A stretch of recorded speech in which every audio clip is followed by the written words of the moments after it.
Happy belated Kraken Day to all who did celebrate, and will celebrate. The Seattle Kraken got a massive 4-3 win over the Nashville Predators, and Calle Jarnkrok is one of the Seattle Kraken players that got on the board. We're going to break down the game, take you to post-game where we're going to hear from Colin Blackwell and Dave Hakstol, and we're going to discuss, the trade deadline. Earlier in the week, General Manager Ron Francis talked to media. I mentioned it on yesterday's episode, but today I'll take you over to what Ronnie Francis is saying and what we can expect. All that and more coming up on this episode of Locked on Kraken.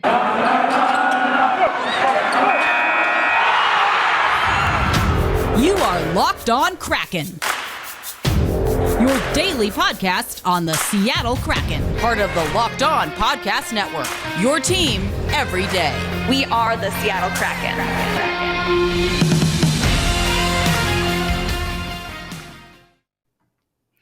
Hey, what do you say, Seattle Kraken fans? Happy Thursday, happy belated Kraken Day, and congrats on a great win.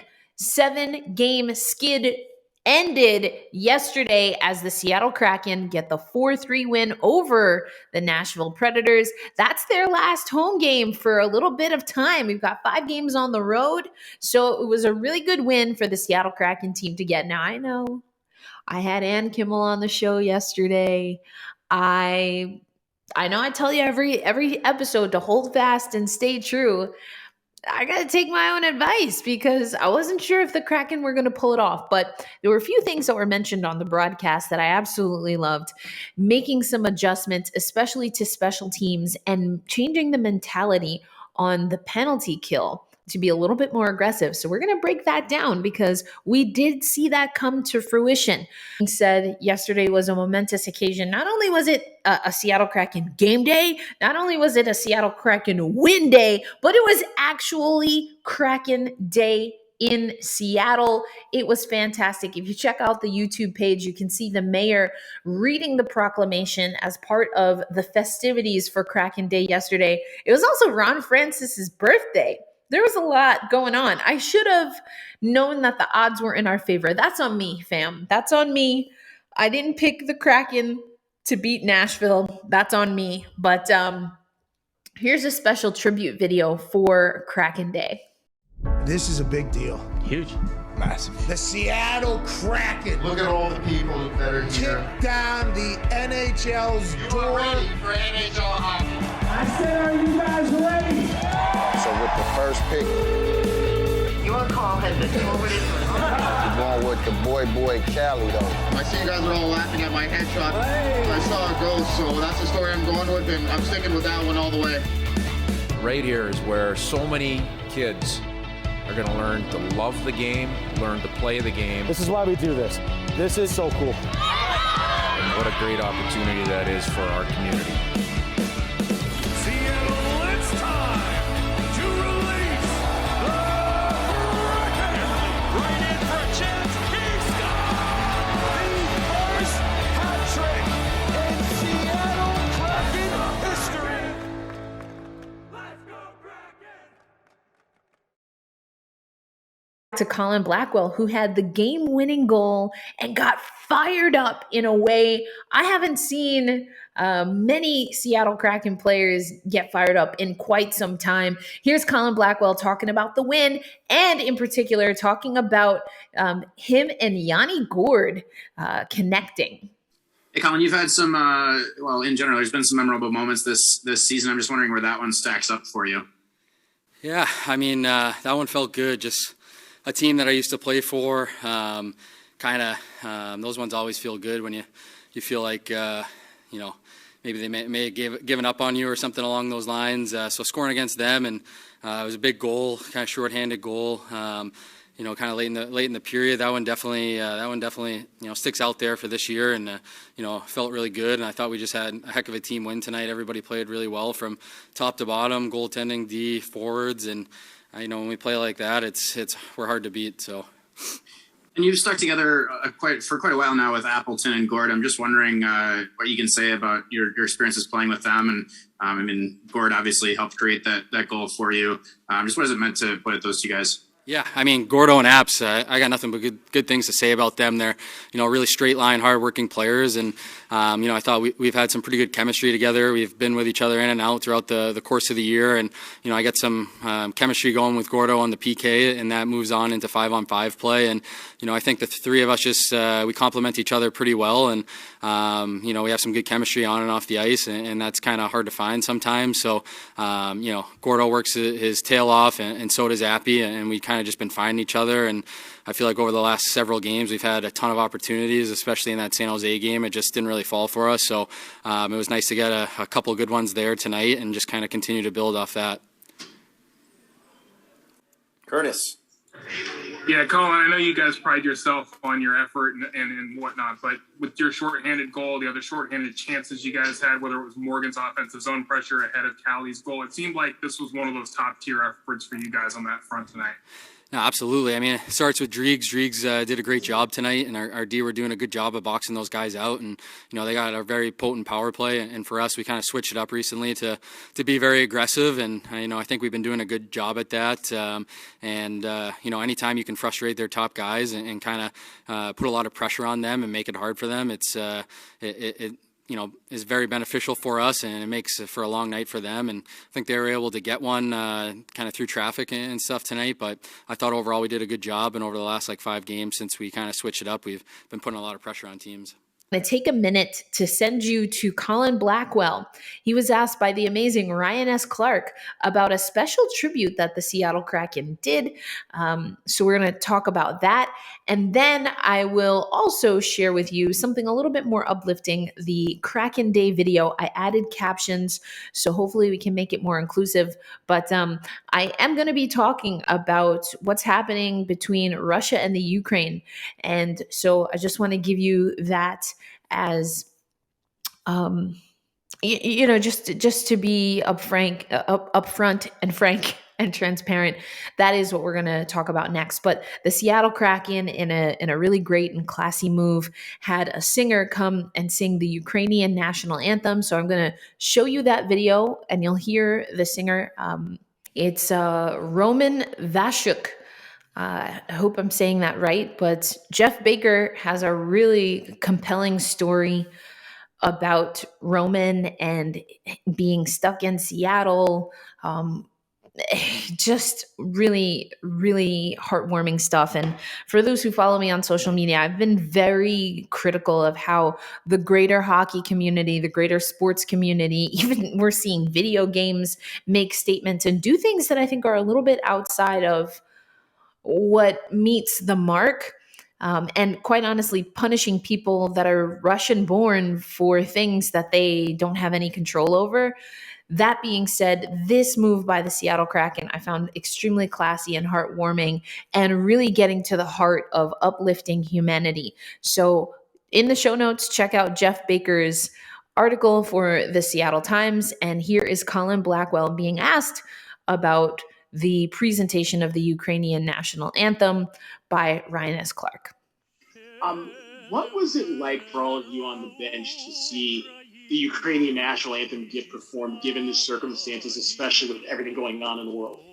I think I'll start with the Ukrainian National Anthem. I thought, our crowd was great tonight, and I thought that was definitely a very emotional way to start the game with everything going on. I think, sometimes us hockey players, we can be in a little bit of a bubble and not realize, how good we have it sometimes. And, there's players that we play with from different countries that might not necessarily be as lucky as us. So to have that and have Ukrainian citizens kind of be in our community, I think, it means a lot for the city of Seattle to kind of, show that much emotion and kind of stand with them tonight. So I thought that was, an awesome start to the game. For those who know me and have been around on Locked On Kraken, we're going to talk about real stuff.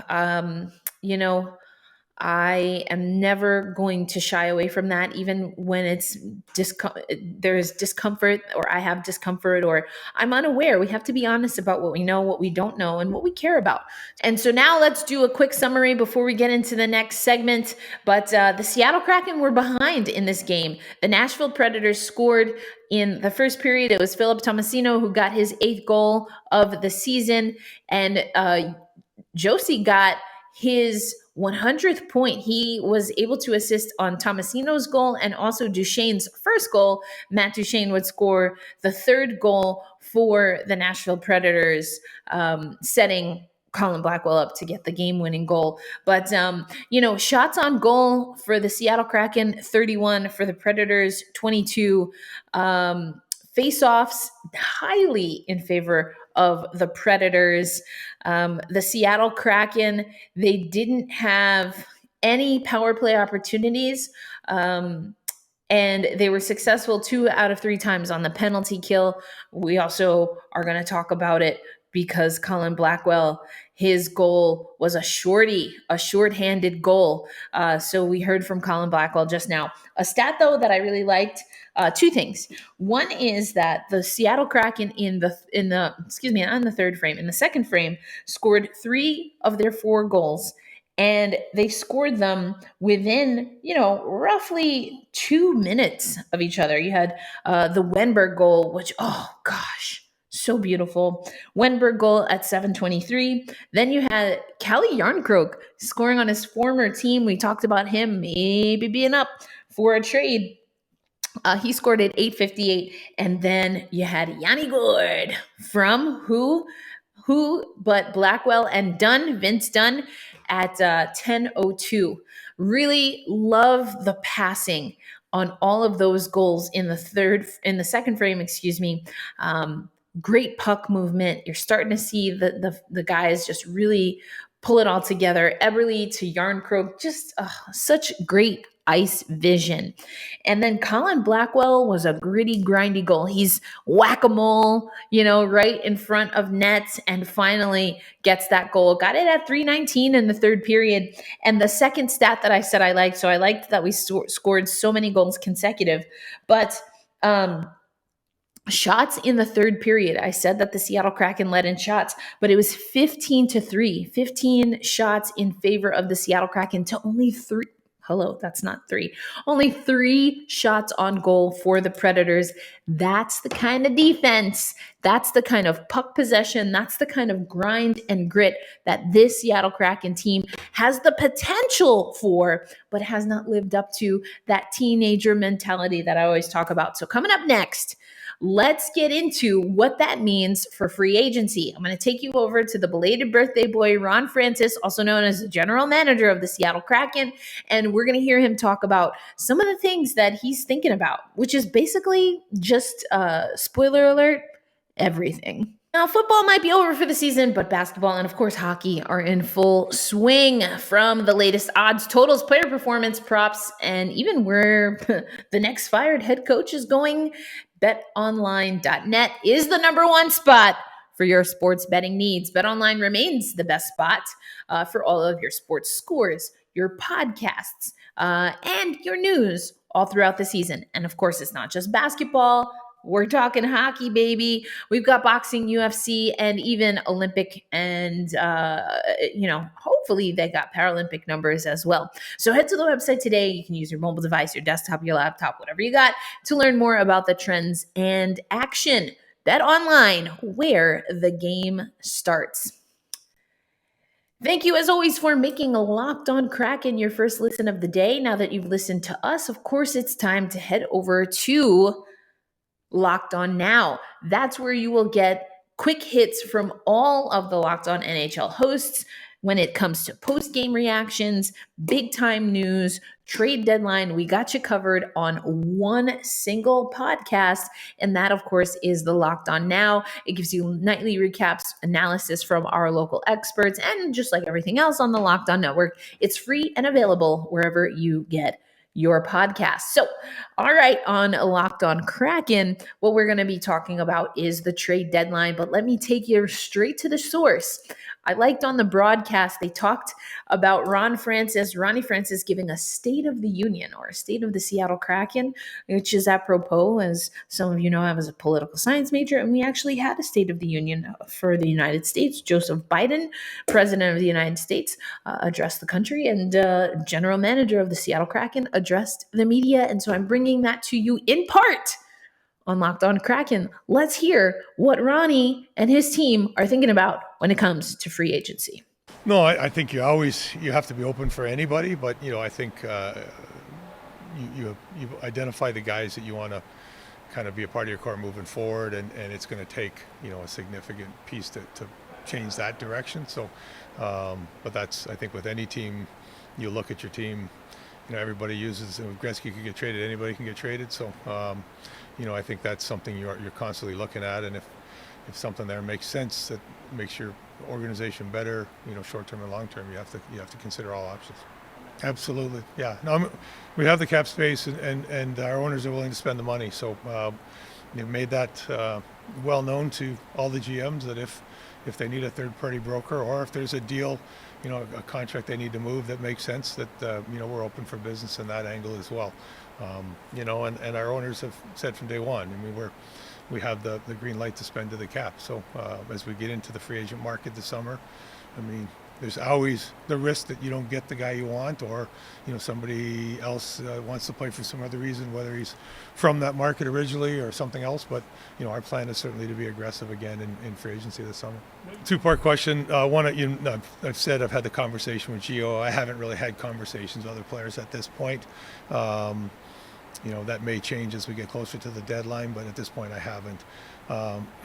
And then, moving forward, it depends on what teams are looking for and stuff. I think you're always up for making deals if it makes your teams better. But I'm not sitting here saying I got to dump money. We feel comfortable that we have the cap space and the money available to make decisions this summer that will help rectify this sooner. I think it really depends on two things. One is if you're going to sign them, what that price is going to be, and whether it makes sense fitting into your plan long term. And the other side is what the offers are for them out there, right? The position we're in, we have to listen to everything, and so depending on what those offers are, play into that decision as well. Now, I talked about this a little bit on yesterday's show, I believe it was, and Ann Kimmel and I, of course, talked about who's moving around. We heard from Ron, and it had been reported before his media availability this week. Yes, Mark Giordano, captain of the Seattle Kraken, is a player confirmed by Ron Francis that the Kraken have spoken to. That, to me, sounds like it's an indication that Gio might be on the move. It's been for months now, conversation, and I think that's more just a sign of where the Seattle Kraken are in the standings and where they want to be with salary cap. Now, that being said, there's two things I want to note here. One is that you heard Ron Francis just now talk about that they've been pretty good and they held on to some money, so they're not necessarily strapped. Also, though, months ago, we talked about an article in The Athletic from our good friend Haley Salvian, who wrote that Gio hasn't ruled out returning to Calgary. So is this something that's coming from Gio? He gets traded, or he gets dealt, I should say, or I shouldn't say that either. He was unprotected in the expansion draft, wants to make his way back to Calgary, felt that in that article it was unfinished business. Again, check it out in the show notes. Unfinished business with the Calgary Flames.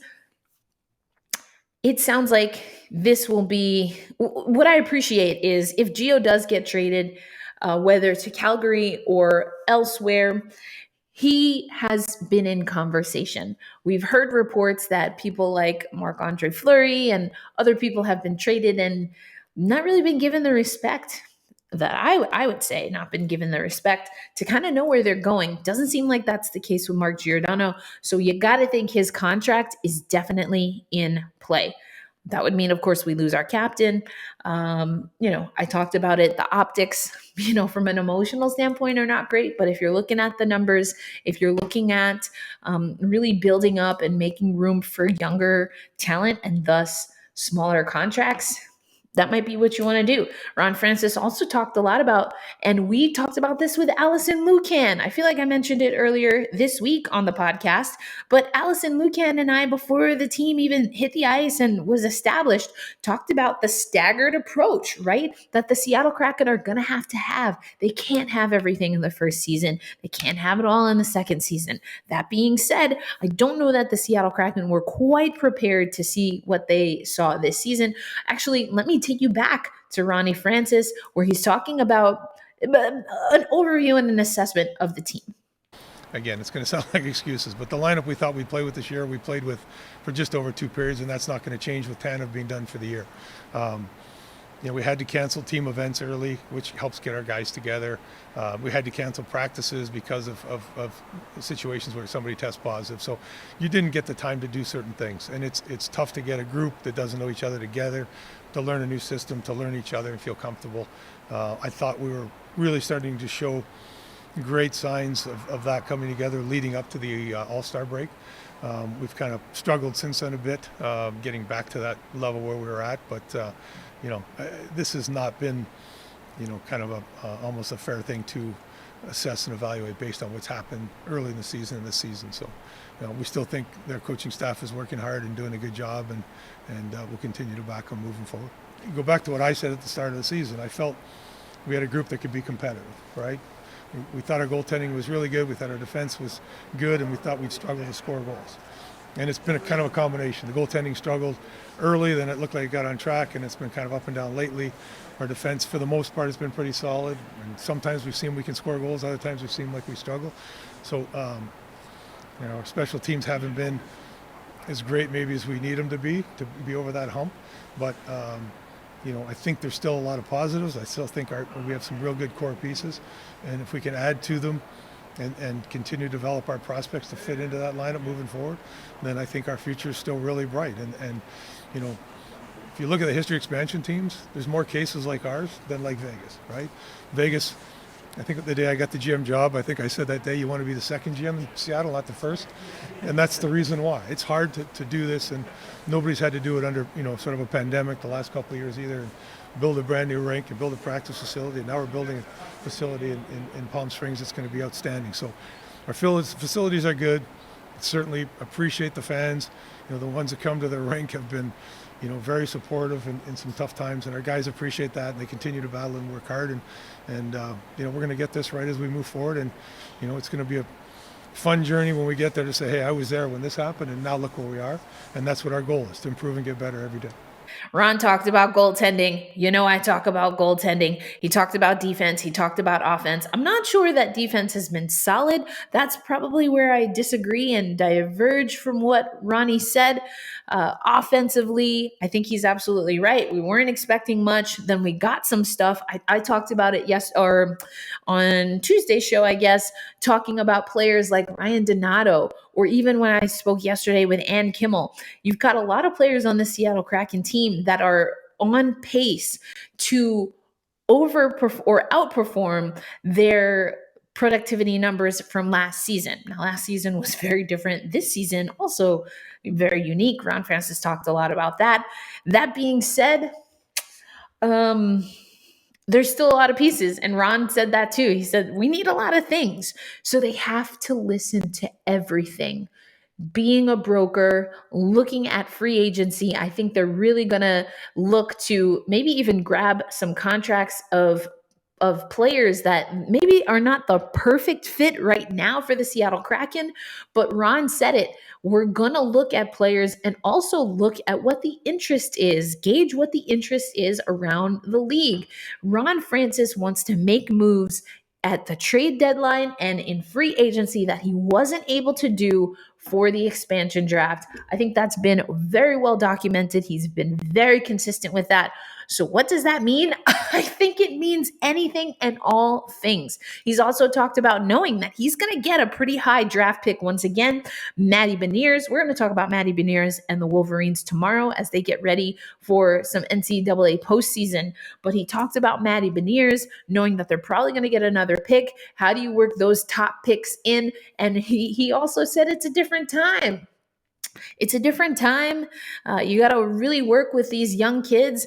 I think also you got to remember NCAA athletes in the NCAA right now, they can do NIL, name, image, likeness. So they're already getting a taste legally because, some people might argue it's always been a part of the culture.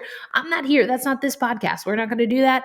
But for sure, we know that these athletes, in a way that's unprecedented, are thinking about how to make their money. I'm all here for it. That being said, it makes it more difficult for general managers and for owners. What are the owners saying? Ron Francis says the owners are saying, go get us a team. They're ready to do whatever it takes. And that is what is going to make it exciting. I cannot wait. All right, folks, we're going to give you a quick rundown coming up on what to expect from the Seattle Kraken throughout the week. All right, Seattle Kraken fans, let's wrap it up by letting you know what your favorite hockey team has got coming up this week. As I mentioned, this was the end of a little bit of a homestand, I guess. Kind of a little bit of, it was like a mini homestand. Anyway, the Seattle Kraken hit the road again. Who are they facing? Well, I'm going to let you know now. Saturday, they've got Washington. Then they've got Carolina, Toronto, Ottawa, and Montreal. Let's take you over to NHL and tell you where these teams stand. Not Colorado. Carolina, right behind Colorado in the standings. They are at 37-11 and 5, 79 points on the table for them. They have a goal differential of plus 59. Oh my goodness. Holy cannoli. That's Carolina. We are playing them on Sunday. That's a back-to-back Washington, Carolina. But Washington, where do they sit in the pecking order? At 13. And they are 28-8-9. They have 65 points on the season, plus 20 goal differential. Then we have Toronto. Didn't do so well against Toronto last time we played them. They're 5th overall in the league with a 35-15-4 record, plus 41 goal differential, 74 points on the board for them. Ottawa Senators. The Ottawa Senators. 26th in the league, negative 29 differential for them, 19-28-5 on the season. They have 43 points. Then you've got Montreal, the Canadiens, or Montreal. They are right behind us at 31, negative 79 differential, 13, 34-7, 33 points on the season. They're riding a losing streak of 1, holding on a 1 point ahead of Arizona. So it's going to be a tough go. We saw Chris Driedger in net. Dave Hakstol was non-committal regarding what he was going to do in net. Actually, let's take you over to Dave post-game. And he got a little sassy, but I kind of liked it. Here we go. We'll consider that, as we get into tomorrow. I thought our team played great defensively. We did a real good job. Throughout the game, 5-on-5. I think one of the better chances we gave up was probably early in the hockey game on one of our breakout turnovers. Beyond that, we did a good job. Driegs was solid, and our PK was outstanding in front of him. Andy.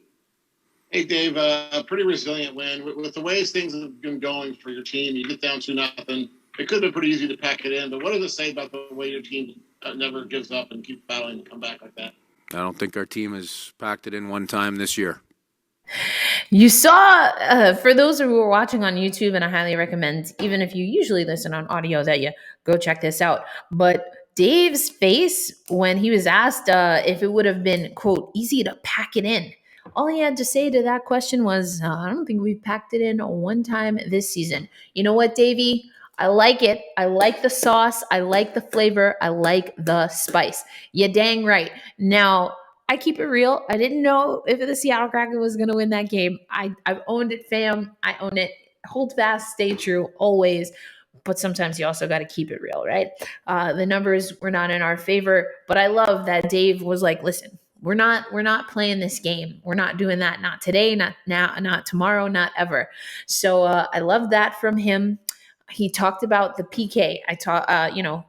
Blackwell, his goal was a shorthanded goal. They want to be more aggressive there. Dave Hakstol talked about defense, being more aggressive there.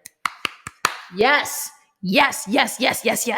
Infuse that, pump it into my veins. That's the energy, as my good friend Ari Chambers, who covers basketball, would say. She's getting a little hockey crossover. I'm trying to make it happen. Remember that you heard it here. Anyway, I want this for Seattle. I want yesterday's type of Seattle team.